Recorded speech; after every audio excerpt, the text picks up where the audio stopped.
Qarshi Olimpiya va Paralimpiya sport turlariga tayyorlash markazida velosport bo'limida 2021-yildan beri ish faoliyatimni olib boraman. Velosport bo'limi o'quvchilari hozirgi kunda 10 nafarga yetgan. O'tgan yilgi musobaqalar natijalarimizga ko'ra velosport bo'limidan 4 ta o'quvchimizdan 3 tasi BMX mountain bike musobaqalarida muntazam qatnashib, faxrli 2-o'rinni egallagan. Qashqadaryo viloyatida velosportni keng targ'ib qilish maqsadida velosportchilarimizni va oddiy mana bu o'zimizni xalqdan chiqayotgan yosh o'quvchilarimizni mana shu velosport turi bilan muntazam shug'ullanishga taklif qilamiz. Qarshi Olimpiya va Paralimpiya sport turlariga tayyorlash markazimizning o'ziga xos bir o'zini mana davlat tomonidan ajratilgan ovqat darajasi, ovqatlari va yotoqxona shart-sharoitlari bu yerda keng darajada imkoniyatlar ochilgan. Men Muhammadov Ulug'bek, Qarshi Olimpiya va Paralimpiya sport turlariga tayyorlash markazida komanda o'qib bo'lib ishlayman.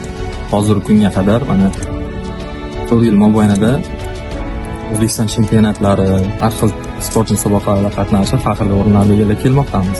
Sharoitlarga keladigan bo'lsak, markazimizda hamma sharoitlarga ega mana yotoqxonamiz bor.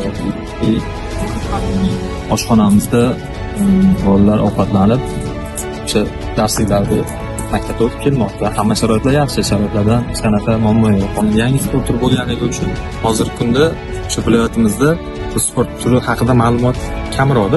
Shuni nima qilamiz, chorlab qolamizki, shug'ullansin, hamma sharoitlar bor. Qo'ldan kelgancha biz harakat qilamiz, o'sha bolalarni chempion qilib, yurtimizga, xalqimizga foydasiga farzand qilishga.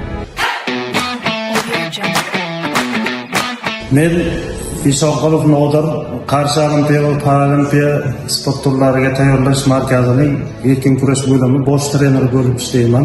Mana bizga kundan kunga mana sharoitlarimiz juda yaxshi bo'lib boryapti. Rahbariyatimizning e'tibori, boshqarmamiz, viloyat hokimi, viloyat prokurorlari hamisha xabardor bo'lib, g'olib sovrindor bolalarni taqdirlab, moddiy mukofotlar berilyapti.